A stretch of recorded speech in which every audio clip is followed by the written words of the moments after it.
Hey everyone, welcome to another episode of The Hard Truth About B2B e-commerce. And as you'll see, I am not here with my co-host. So I am Timothy Peterson, but my co-host Isaiah Bollinger, CEO of Trellis Commerce, is not available today. So I have the distinct pleasure of doing a podcast on my own. Out of the 40 episodes we've done, I think I've done maybe 2 on my own, and I think Isaiah has done about 2 on his own. But it is a rarity for us to not be together interviewing our wonderful guests and interacting with you. So thanks for putting up with me, listeners and viewers. Really appreciate you tuning in. Again, Hard Truth About B2B e-commerce. And today, our special guest is Mark Brohan. And before I throw it over to him to give a bit of an intro about himself and his career, I just want to give a quick shout out to our sponsor, Punch Out To Go. They're a global B2B integration company specializing in connecting commerce business platforms with e-procurement and ERP applications. Punch Out To Go's iPaaS technology seamlessly links business applications to automate the flow of purchasing data. And with their solution, you can immediately reduce integration complexities for Punch Out catalogs, electronic purchase orders, invoices, and other B2B sales order automation documents to accelerate your business results. So thank you to our sponsor, Punch Out To Go. Now, Mark, I'm going to leave it up to you to give us a great intro about you and what you're up to. Well, Timothy, as always, thank you for having us. We always enjoy talking with you folks and kind of kicking around the state of B2B commerce. And frankly, there's a lot to kick around. So in a nutshell, we're Digital Commerce 360.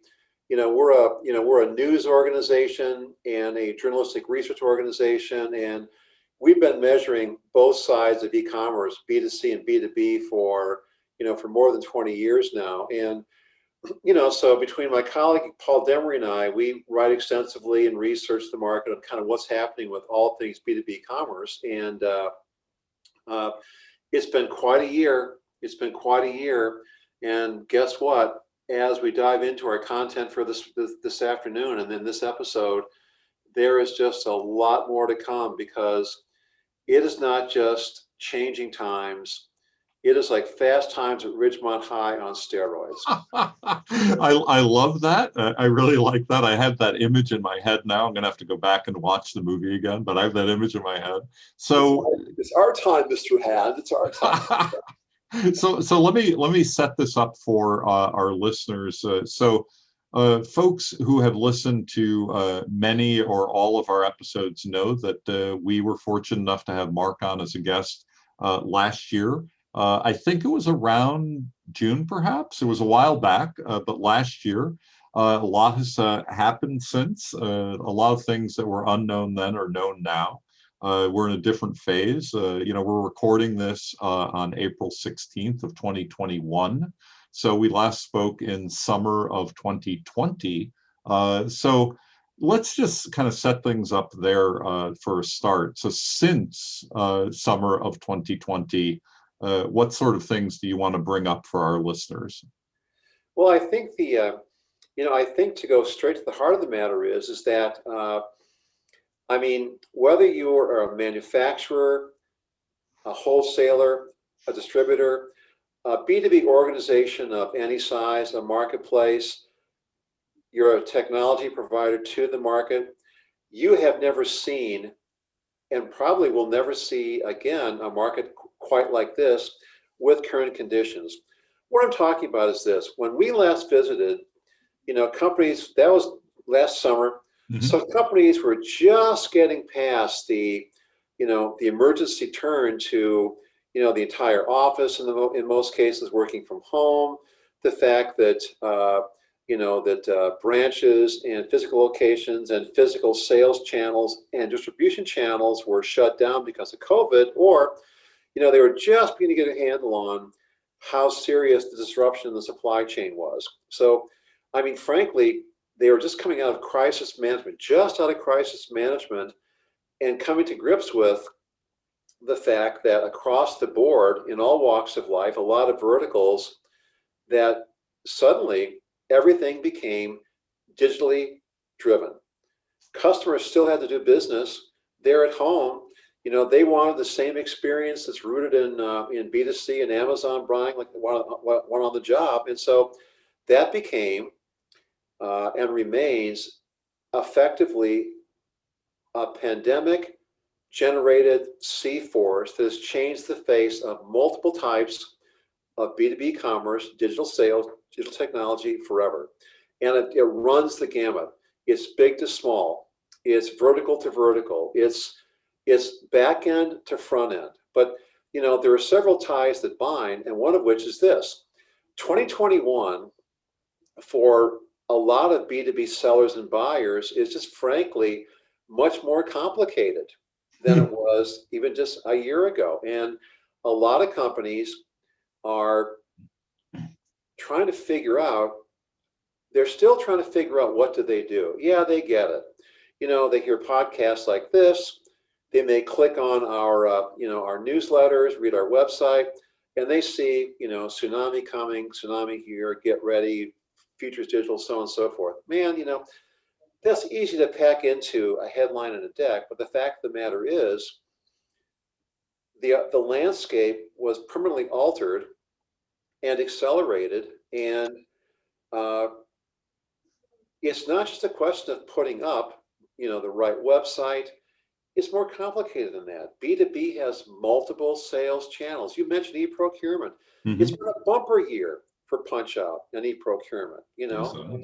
With that, now you're seeing marketplace integration with e-procurement and punch-out. That wasn't around in force a year or so ago. Now it's going to become a main way of facilitating e-procurement growth, through a new channel. So my point is, many more challenges, many more decisions to make ahead, but the fact of the matter is a lot of companies are still struggling with what is my strategy post-COVID, and more importantly, what do I do to pivot and find out where the growth is for my market? And that is just not an easy question when your supply chain might be somewhat more stable now than a year ago, but still, I was editing a piece by a well-known e-commerce analyst this morning, and there's companies crying out for shipping containers to get anything from China. So those kinds of problems persist. So when your digital customer says, I want this, it's more than just having the platform, to serve it up to them. It's having the pipeline to deal with shortages that might be here for the foreseeable future. So it's not just back end, it's not just front end, it's not just technology, it's customer service, it's marketing, it's sales, it's all the above. But my point is, it's coming to roost with what is the right strategy for us with the right people in place, enough for our organization to serve the customers who in this day and age are increasingly digital by not just one channel, but probably as much as 4 to 5 channels. So my point is, it's much more complicated than it was a year or so ago, but those who are taking the time and the resources to look at this, figure out what to do the right and proper way, then their ground game will be set for growth for the foreseeable future, versus those still trying to figure out, how do I play catch up because these guys have it, I don't. What do I do now, kind of thing. So a little less of that, but not a whole lot. So despite the fact that there's a sea change of B2B commerce coming, it is still a mosh pit. These companies are out there. So yeah, it's fun to cover. It's fun to write about. It's fun to talk about on a podcast. But the fact of the matter is, you got a lot of people burning the midnight oil. A lot of companies trying to figure out what to do here, and that's not going to change anytime soon. Well, you have brought up so many of the things I think our listeners keep bringing up to us, and some of the things that we're trying to address as methodically as we can. Let me put it that way. I mean, we are trying to be educational as well as entertaining, probably with an emphasis on the educational. So one of the things that you said, and we can just start here and see where to go. But I've talked with people in in the trenches, in the mosh pit, if you will, as you said, Yeah. who are saying that they're the biggest surprise for them was that what they started to work on in 2020 wasn't enough. I think that that is a really interesting way of putting it. It's like they thought, well, we'll just clean up some of our access, we'll be much more digitally accessible to our consumers, or we'll take a piece of the sales process that used to require something in person and we'll remove that or change that. But now they realize, as they've added some of these things in out of necessity, that it really has become a much bigger picture issue, that they have a lot more to work on.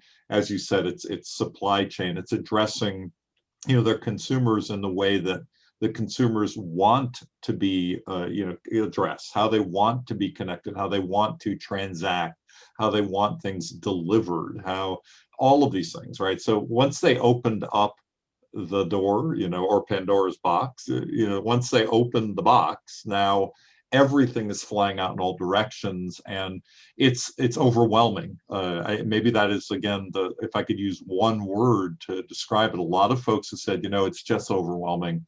I feel like I'm constantly, making decisions, some of which are really good and really, people are loving it, but then it just opens up that I have to do 10 more things. So how do you deal with this kind of overwhelming moment that we're in for a lot of businesses, especially smaller, medium-sized ones without the resources, let's say, of the giant multi-billion-dollar players? Well, I mean, it's easy for me to sit here as a research guy or a reporter guy or a journalist guy on a podcast and kind of Monday morning quarterback. And but the fact of the matter is, the forward-thinking companies, I mean, the ones, regardless of size, regardless of vertical, they're realizing that they can't take a piecemeal approach to wholesale change, to holistic change. What I mean is, this digital stuff, yeah, it's not going away. And you can look at the demographics. If you look at, I mean, I'll just flat out tell you, I'm 60. I'm 62. I'll be 63 in July. Guys like me who are in chief supply chain, procurement, purchasing manager kind of positions, we're retiring. Mm-hmm. So of course, the workforce is of course much younger. But you can see it. I mean, I get study after study on this, which is the procurement directors are younger. Mm-hmm. Kind of coming into maybe their first senior role for quite some time. In other words, managing procurement for a large organization. And guess what? They are digitally driven. So that's a change, and that's a change that's going to accelerate and become permanent. So that's kind of one of the factors altering the landscape. I think a lot of companies out there know that. But the thing is, because a lot of big to small to medium-sized B2B organizations, they're still rooted in conventional thinking. So a case in point is, okay, we'll put up a new e-commerce site, and that'll be the extent of what we need to do, and that's going to put us right there on the space age, and we're good to go. Yeah. Well, unfortunately, because everything is becoming so digitally driven, where a lot of companies get hung up is they don't know where to start because they haven't gone back to figure out what is the real strategy, what's the real roadmap we're trying to do here, what's the real blocking and tackling we need to do first. I mean, I got to tell you, we have a lot of companies come knocking on the door here asking us, I need to know what's the technology food chain. In other words, I think it's more the platform, but gosh, I don't know. All I know is I got guys out there in customer land saying, can you do this for me? Do you offer that for me? Or because it's such a complex transaction, what the companies are struggling with is, how do I figure out which channels these guys are coming at me to purchase things digitally? And Mm-hmm. I got a great e-commerce site, but suddenly, there's still these old-time EDI guys. What do I do with them? Or Hey, this punch out thing. I got 3 guys last week asked me about this punch out thing. What do I do about that? Or, they've got the roadmap for what they need to see in the future, and they can look at that part of the equation. But then guess what? Many is the organization where their ERP is clunky, outdated, or it might be a multifaceted, multi-divisional organization of some type. And guess what? What they have is a state-of-the-art ERP system for one division, but they bought company X 2-3 years ago, and they're still creeping by on whatever it was that they had. So the thing is, they might be able to unify the front end with all the brand new technologies, but the fact of the matter is their data's a mess because their supply chain's a mess. They can't get beyond tier 1, or they simply don't have the ERP horsepower to put in place all the data-driven information that's going to feed all the requests and all the transaction, all the volume that's coming forth from these new digital customer touch points. So you can look at the front end. That's where a lot of companies still get kind of tied up on things. But if your back end's a mess, you can't do deeper content. You can't do customization. You can't do personalization. You can't do buy online, pick up in stock because this branch has it, and we can tell you right here on the website they've got it. So it is understanding first and foremost what is the blocking and tackling. So start with an easy one. What does your customers want? They want a better website. Mm-hmm. They want a better website. Our speed is slow. Our content is not there. They want personalization. So start with that. And then begin to kind of understand what the how the tea leaves leave. And we've done studies on this, and so I've seen a bunch of others too. So if you look at the single biggest 3 challenges to why a lot of B2B companies are not doing B2B e-commerce or want to do more of it, it's the stumbling blocks of resources, convincing the higher ups this thing is actually a bona fide channel. And number 2, in a lot of cases, ahead of 1, 2, 3, and 4 that I just mentioned, is user experience. Yep. Buyers come to your site or through your channel, and they find you wanting. And one of the things about B2B buyers that I find fascinating is it's not like Amazon, and when you're making a purchase from home, you kind of know you want a new, you're going to order Amazon Prime to get this. It's time for you to order from Whole Foods, or I need a red shirt for my golf outing, or something like that. So it's your decision making is kind of already there. With B2B, it's a proven fact, and our research shows, and I've seen other ones too, this is like tag team wrestling, right? There are multiple teams where the buying team of 2 and 3 and 4 people, because these transactions are so complex, they will take up to 2 months or 3 months, or at least a month, to look at multiple websites before they will decide to go and approach to see who can have what they want. So my point is, there's a lot of drive-by going on out there, and if your site is lacking, they're going to pass you by. You know what? You won't even know it. So user experience, to use that kind of general term, is hugely top of mind with the business buyer out there. What it means is, in plain speak, is you ain't got what I want, so on I go to somebody else who does. So there's a lot of that happening, and because it's so complicated, depending upon whatever the aspects of the vertical market are, it's a challenge. But start with the basics. See, if you're struggling with what to do and what to kind of tackle first, listen to your customers, and start with that. That's where you start. I think it's a great place. Let's keep it back from there. And is it easy for me to say that doing this Monday morning quarterbacking? You bet. But it's just basic blocking and tackling, and a lot of B2B companies still aren't quite realizing how to kind of do that. That's what they kind of need to start. What do we want to do? How do we do it? What do people inside the company want? And then how do I get there? Yeah, easy. to say, yeah, hard to do, you bet, but that's a struggle.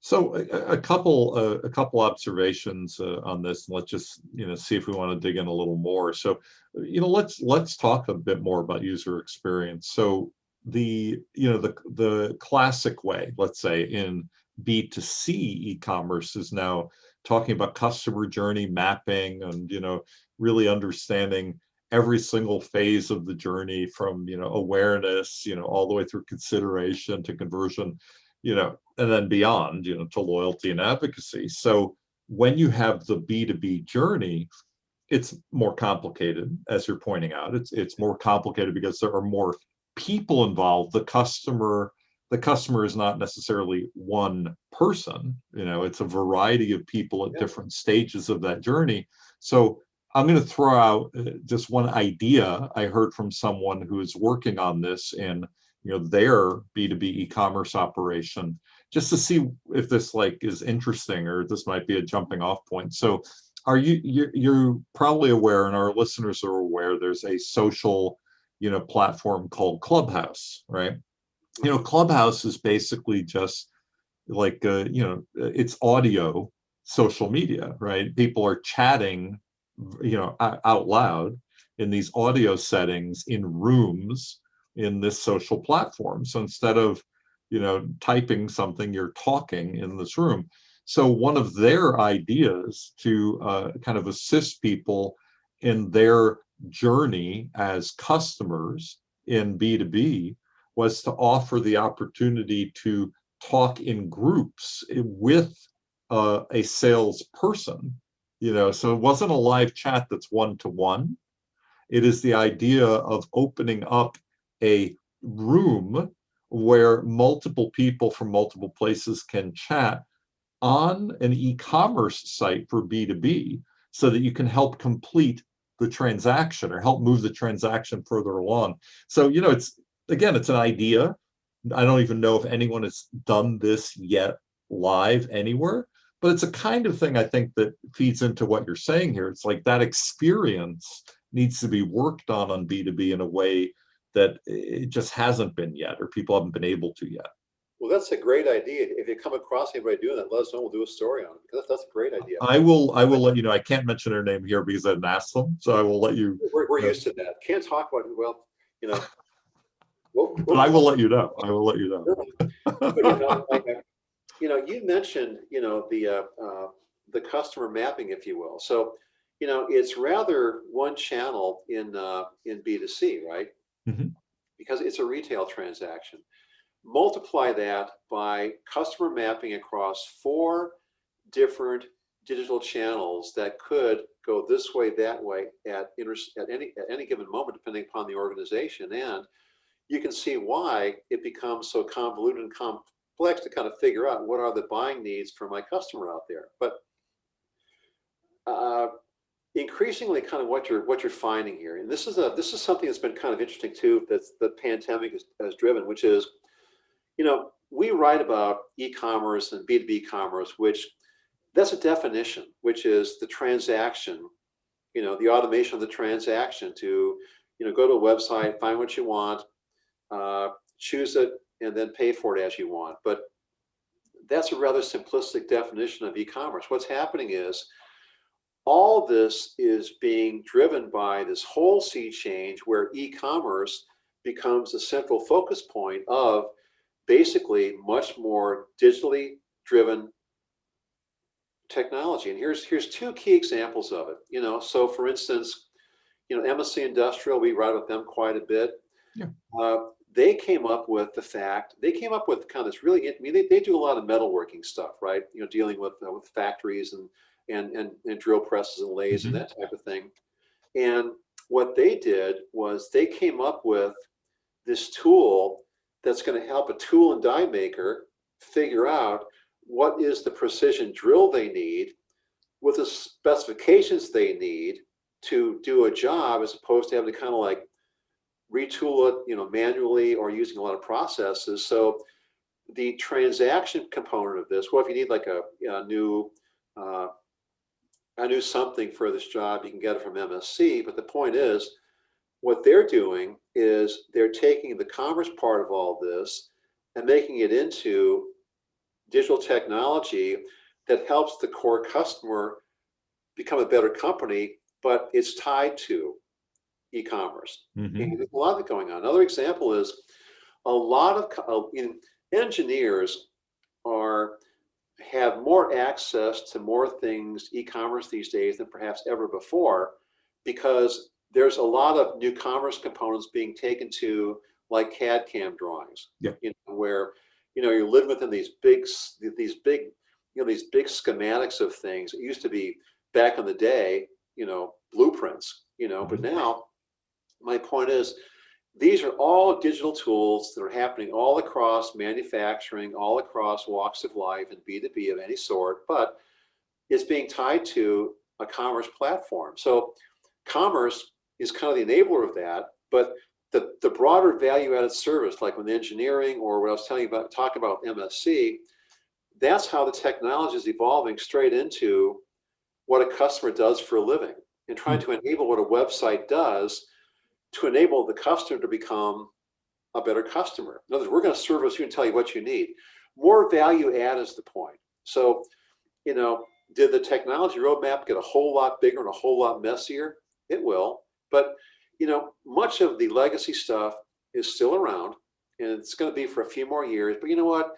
One of these days, it's all going to be cloud-based, all cloud-driven, and that becomes the way forward. So technology in e-commerce has a way of kind of figuring out the bottlenecks, and it used to be very expensive.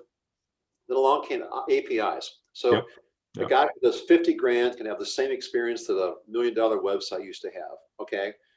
Now you're hearing things like headless commerce. But the fact of the matter is, circling back to the user experience, right, and the customer mapping, two things. If you can have all the bells and whistles and convenience of how to make this complex transaction more easy, but guess what?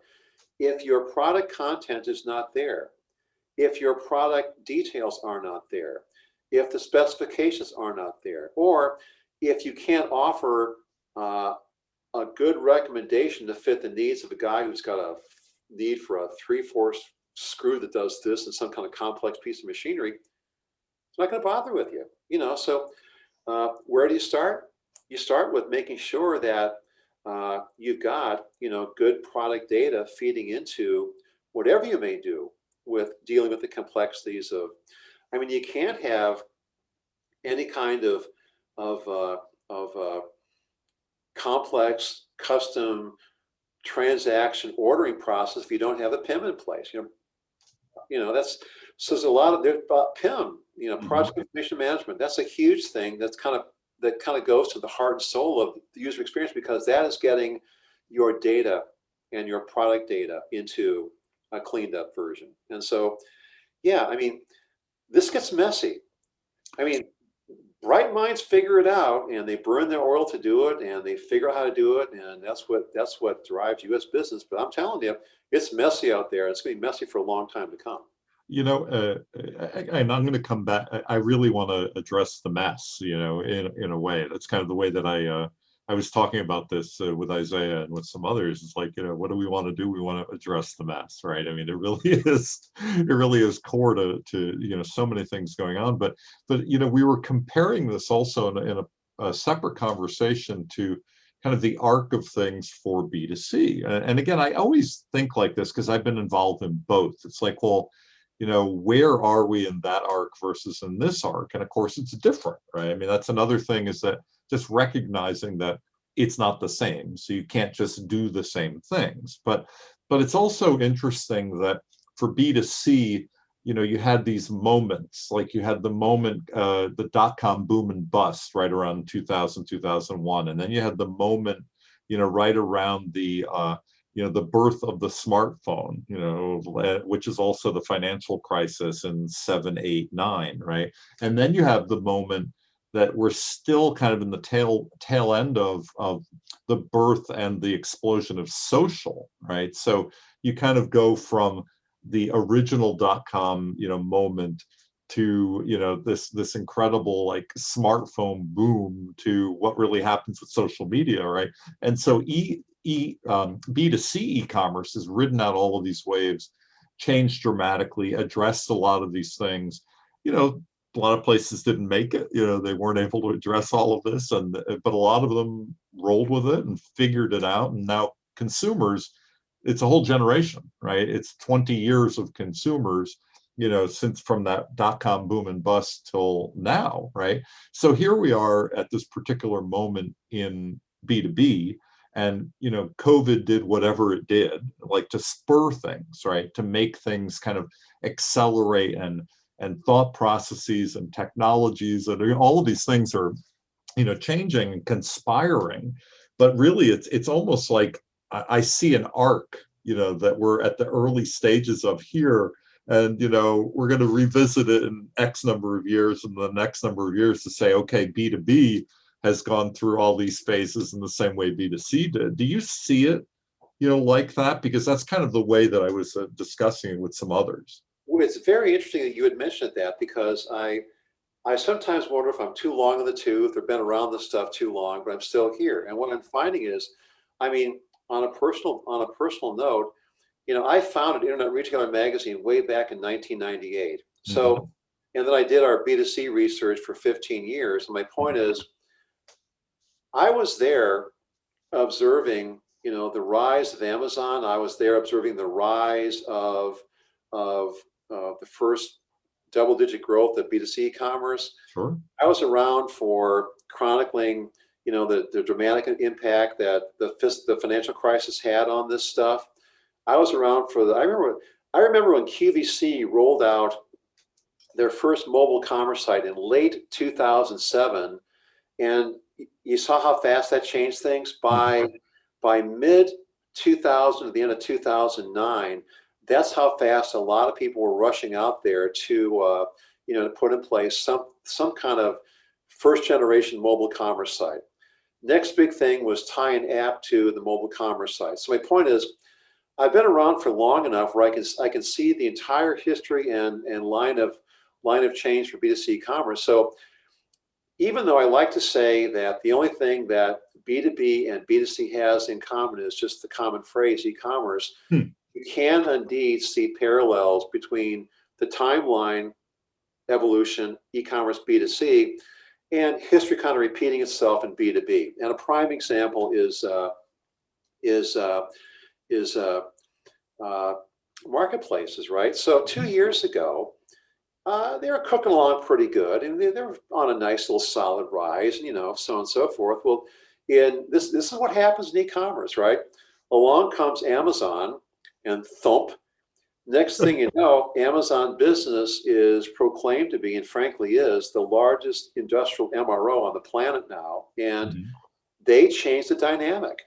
Did that scare a lot of mom and pop small businesses out there, or traditional guys who say, well, we've been selling the same way for 100 years, and our, you know, our sales reps know everything because we've been around for 50,000 years?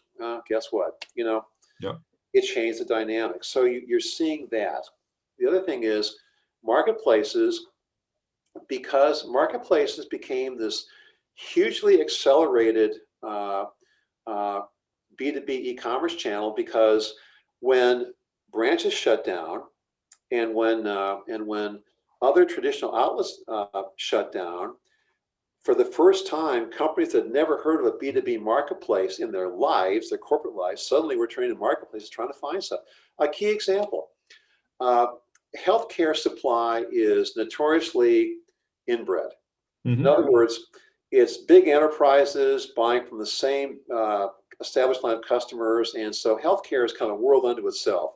It's privacy, it's regulated, it can be very messy, and frankly, very expensive for anybody who doesn't want to go into and spend the money to kind of figure out healthcare. That's why it's healthcare. So my point is, there was, as these companies were scrambling for ventilators and any kind of PPE equipment for the first time, these large hospital chains began going outside the McKessons of the world and looking at marketplaces to find tier two, tier three companies that made parts for ventilators Yep. or materials that could be adopted to the demand for ventilators that we all needed a year ago. So for the first time, you saw a sea change in kind of an inbred industry supply chain market like healthcare, where these enterprises, these hospitals, and these health systems began looking at alternatives way beyond just their traditional supply chain. And whoa, a marketplace! Never knew that. And these marketplaces, or these smaller companies, suddenly had these big companies, these big enterprise healthcare systems knocking on their door, where they've been shooed away for years. That was a turning point. So I use this as kind of a long-winded example to say marketplaces are now, emerging and as a major source, as a major sales channel. And there's money pouring into it. Paul DeForno, who's a really good analyst over there at Deloitte, keeps really close tabs on this. We chat to him every now and again. He's been a guest on the podcast as well. He's great. You look at a company like Merkle, who does a lot of, they do B2B application services for a lot of kind of corporate B2B marketplaces. They raised $300 million last year. What does that tell you? So my point is, you can see the investor money pouring into B2B because they see the economy is growing and all this kind of stuff, all these kinds of technologies changing.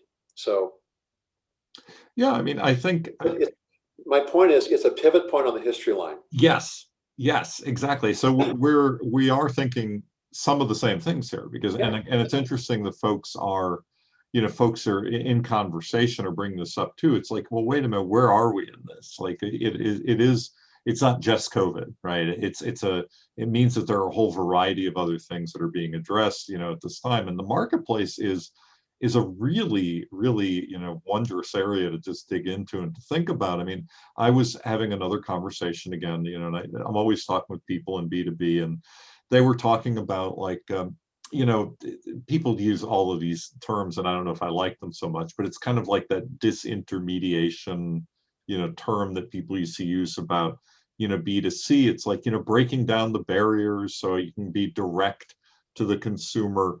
But, that's something that is going to, mean more and more, to B2B as well. I mean, going direct to their consumer, whoever that is, like, and talking just as you did this example about, healthcare and, exactly how things worked and, who you went to and how things were done. And then having, as a small business, having your door knocked on, so to speak, through, a marketplace situation.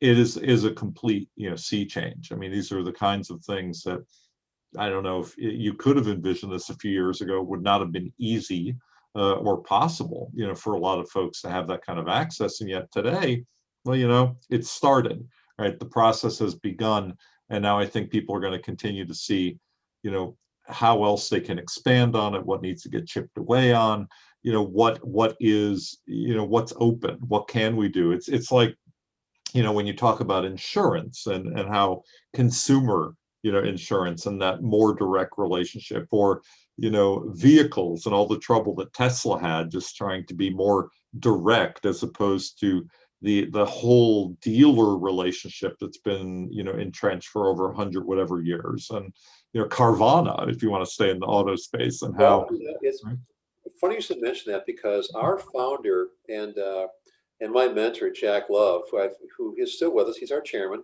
And, I know Jack. He's a great guy. I've worked for Jack for 32 years now, and Jack is just a visionary, and Jack's a car guy, loves cars, just loves cars, loves cars. He had one of the first 64 fastback Mustang off the line in 64. They sold big in 65. Wow. Sorry, podcast land, I'm dating myself. But anyway, my point is, Jack came to us a few years ago on the research team. He says, you know what?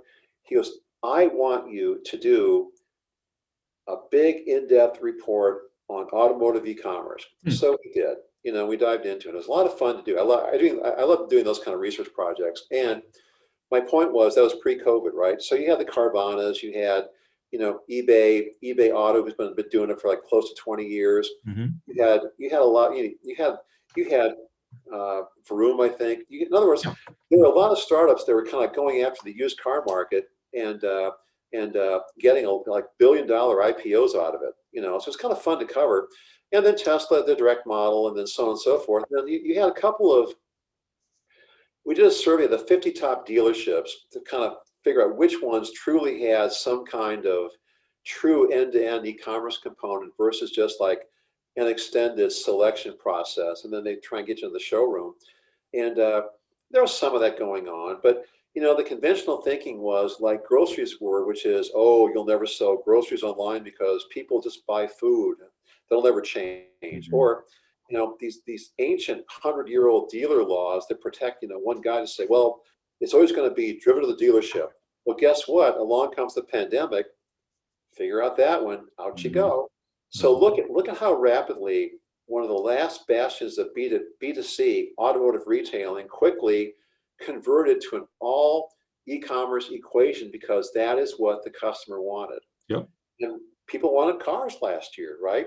So that's how quickly e-commerce can change a market. And we're seeing that happen in vertical after vertical in the B2B landscape. But there's always a twist with these guys on the B2B side. And here's the twist.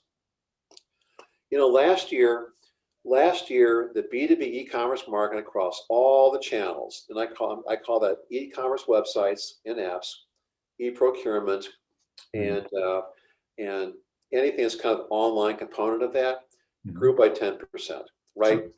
1.4 billion and change is kind of what I forecasted for this year. But, I kind of take some slings and arrows for our forecasting for B2B because we're still trying to figure out the best way to kind of ground this thing in real solid research to put out solid numbers. So I take some slings and arrows for, maybe not having, 50,000 companies giving me data 24/7 to kind of base things on. But, I think we know enough to make a serious estimate. And by the way, it's mine, so live with it. Yeah, exactly. But compared to the year before, in 2018, growth was 19%. My point is, it grew at a lesser rate because big chunks of the traditional economy were shut down. Autos, steel, chemicals, on down the line. They're still figuring out how to reopen. And because those are core supply chain issues, that's going to accelerate demand, but will accelerate e-commerce? Don't know. How can you do that when your supply chain still can't produce what the customer demands? So my point is, there's two things about the pivoting that's going on in B2C or B2B. It's highly uneven. There are markets that are pivoting, have supply, are giving just what the customers demand, but there are many other verticals, traditional ones, where it's not the case. It's a two-edged. We talk about the two-edged problem. It's supply chain and the digital experience front end. So you're grappling with that. But the other thing is, everybody had the same thing happen last year. If you were lucky enough to stay in business and begin to kind of sell more online, which is, I've had companies of all sizes tell us this. They said, we have never seen such volume come to us. So fine, great. But the problem is that was a one-time shift in the marketplace coming to your e-commerce site. Now the huge problem is, and this ties back to everything we've been talking about for the last several minutes here, which is the biggest conundrum, the biggest challenge, and frankly the biggest problem a lot of these guys faced is not just how fast can I pivot to do everything that these digital guys want out there and more, is how do I convert these one-time digital buyers into long-time valued customers of mine? And that's the proposition, right? There's a race on for that because, if I'll go to you once and yeah, okay, it was clunky, but you had what I had in mind here because the other guy never had it, so I had to have it, so I gave you a try, good. But what if now there are other competitors that have gone beyond you to that buyer, and not only do they have what that customer wants, they've got a better experience to get that to them across EDI, e-procurement, e-commerce, all of the above.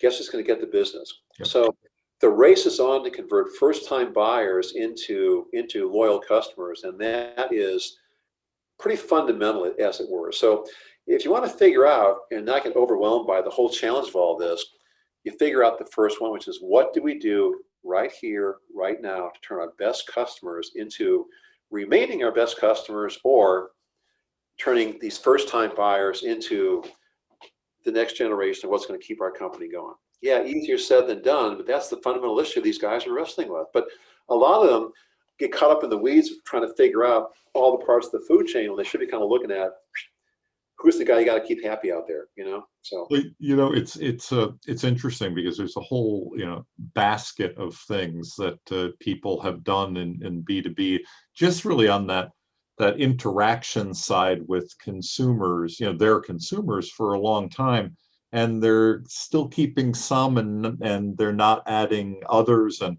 one of these are all arising out of conversations with folks that maybe we both know, but one of them I was speaking with was talking about how it was in person and catalog, like here's a print catalog, and then phone and fax, right? And then you have this transition where some of that's kept, right?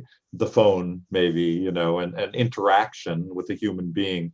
But then, you have an interface, you have the site, you have things happening on the site. But then, we're really at a different moment, right? It's images of the products, videos of the products, interactive, connection to the product and to a salesperson, or maybe a bot before you actually get to the salesperson.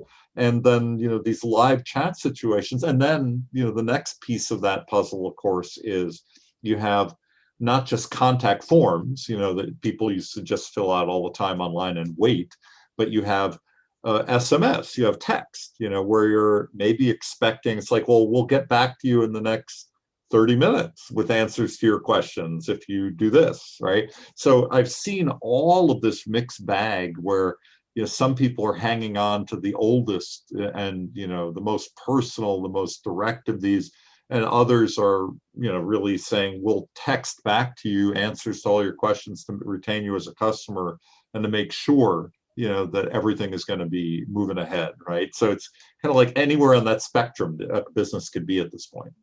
see, the thing is that we kind of talked about this just a little bit before, which is it's not going to go, the world, the B2B commerce world is complex and as complicated as it gets.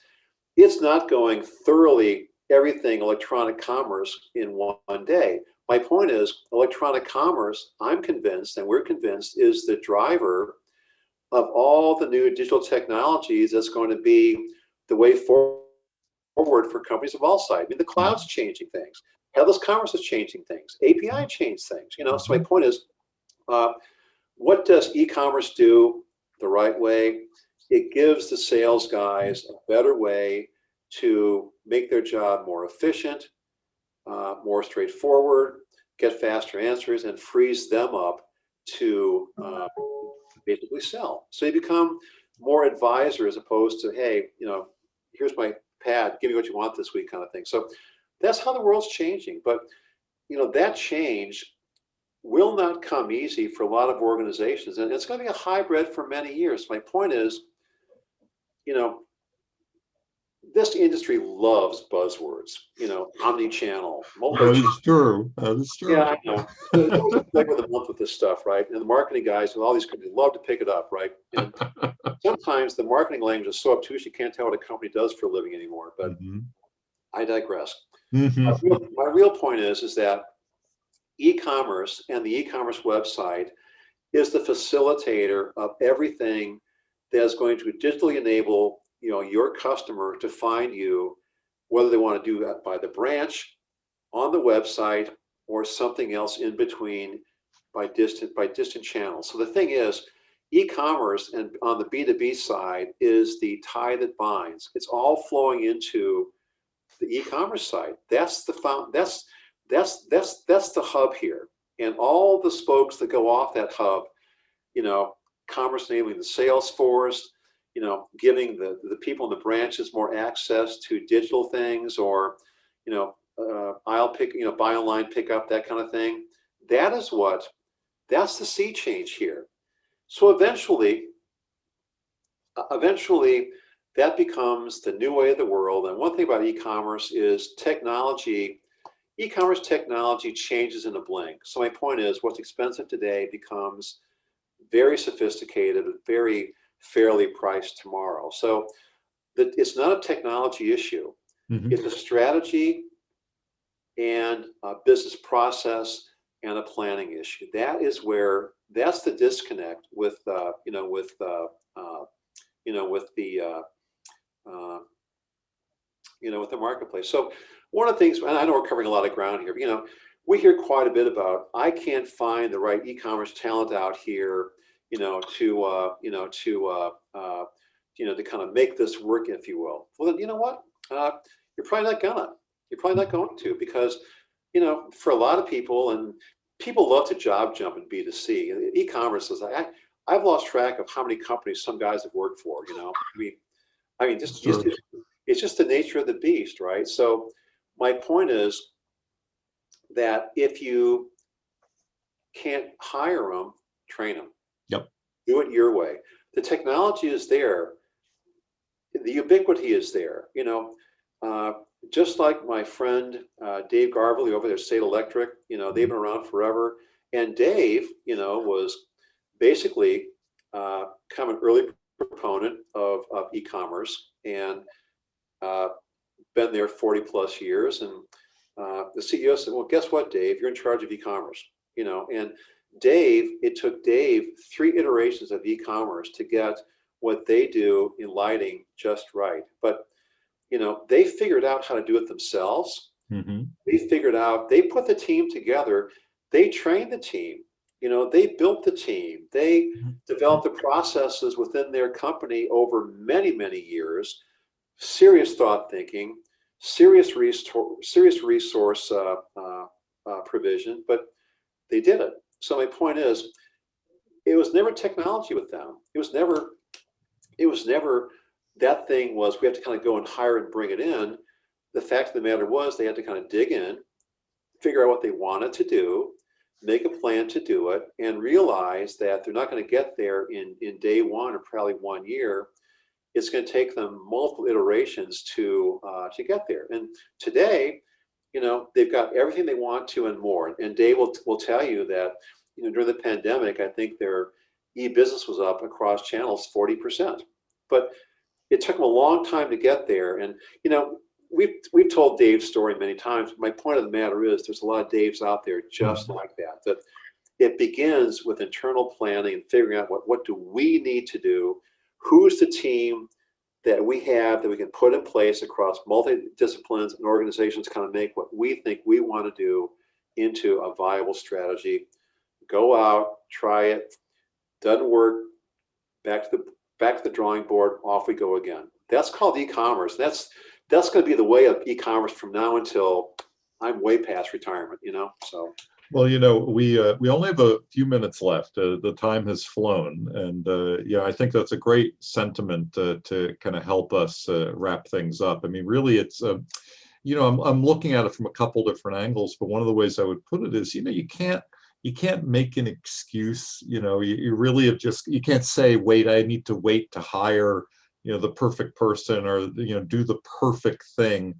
It really is just getting going, and really just figuring out how to deal with your customers in the best way possible, in the most digitally savvy way that you can, and make progress.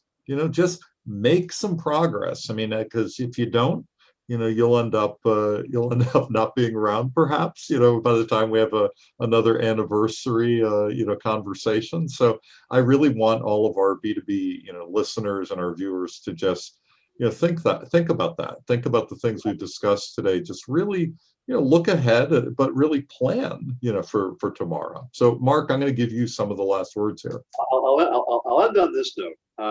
I am famous for mixing and matching my metaphors, probably worse than Yogi Berra did.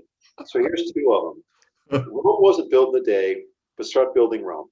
And hit them where they ain't. That old baseball term, hit them where they ain't. What that means to non-baseball fans is, they're looking for you to hit the right field, poke it out to the left, and drive a run in. Hit them where they ain't. So my point there is, you're worried about differentiating yourself from the competition and what you do in your vertical. Go talk to your customers and then figure out how to hit them where they ain't. You offer something of value online that the guy next door isn't doing just yet. And that's how you keep a step ahead of keeping customers happy and converting first time in a long time. So, well, Mark, I want to give you a big thank you. Listeners, Mark Brohan from Digital Commerce 360, one of my favorite sources for great information, great news on what's going on. I really appreciate you coming on as a guest again, and you are one of the very few people who's going to get an open invite to come back again. One of the very few. It's always fun. It's always fun talking with you people. Thank you so much for having us. We always appreciate the chance to kind of talk about how the state of things are. So thanks for letting us do that today. We appreciate it. Thank you everyone for listening to another episode of The Hard Truth About B2B e-commerce. Again, I'm Timothy Peterson. My co-host Isaiah Bollinger will be back with me next week for another edition. And I thank you all.